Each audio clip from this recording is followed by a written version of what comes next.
السلام عليكم. ازيكم يا باشمهندسين؟ معاكم المهندس مروان عمرو.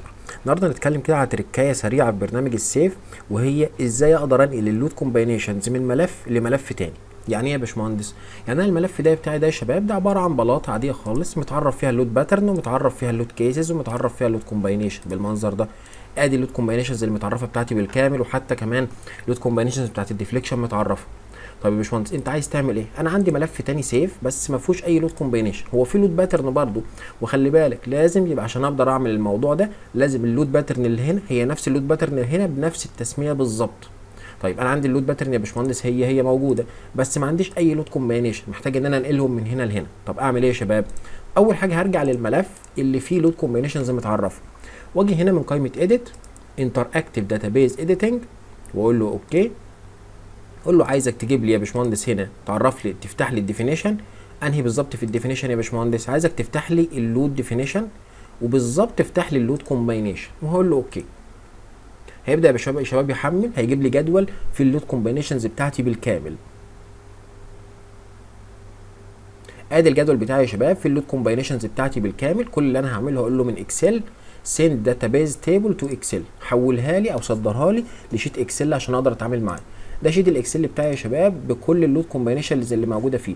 دي اول لود كومباينيشن اللي هي انفلوب الالتيميت، وجايب لك كل الحالات بتاعتها اللي انا بعمل لها الانفلوب.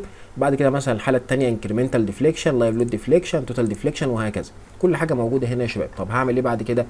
هرجع افتح الملف بتاعي الثاني اللي انا عايز انقل فيه اللود كومباينيشن.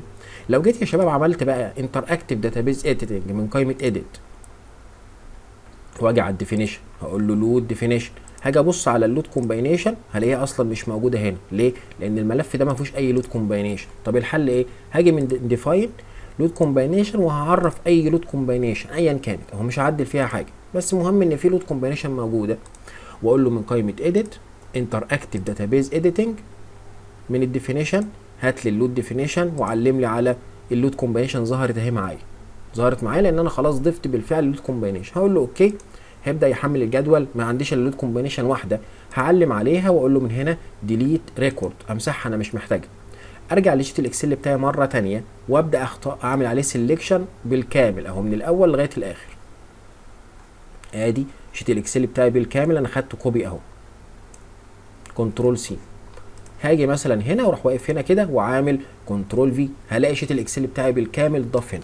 طب افرض يا باشمهندس انا عايز اعدل، يعني انا مثلا في الملف ده دي عباره عن اساسات او رافت، فانا مش محتاج اي ديفليكشن ان انا احسبه، هاجي يا باشمهندس كده مثلا دي عباره عن اللود كومباينيشن الخاصه بالديفليكشن اهي، اكبر كده دي الانكريمنتال ديفليكشن، اقول له ديليت ريكورد، امسحها، امسح الانكريمنتال ديفليكشن. انا شايف بالظبط انا واقف فين، همسح اللايف لود ديفليكشن وامسح كمان التوتال ديفليكشن بالمنظر ده. بقى كده عندي كل حالات الالتيميت فقط. لو انت الملف بتاعك في حالات الوركينج برضو تقدر تضيفها، ما فيهاش اي مشكله خالص.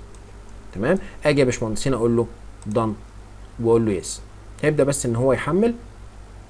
اجي افتح بقى اللود كومبانيشنز بتاعتي، هلاقي اللود كومبانيشنز بتاعتي بالكامل متعرفه بالانفلوب التيميت كمان موجوده، تقدر تحمل كل حاجه. طيب يا باشمهندس ده انا محتاج الوركينج، افتح ملف تاني يكون فيه نفس اللود باترن بتاعتي، وابدا اخد من هنا واحط اللود كومبانيشنز اللي ناقصه هنا بتاعت الوركينج، وابدا ان انا اظبط الملف بتاعي بطريقه سريعه وسهله جدا. شكرا، السلام عليكم.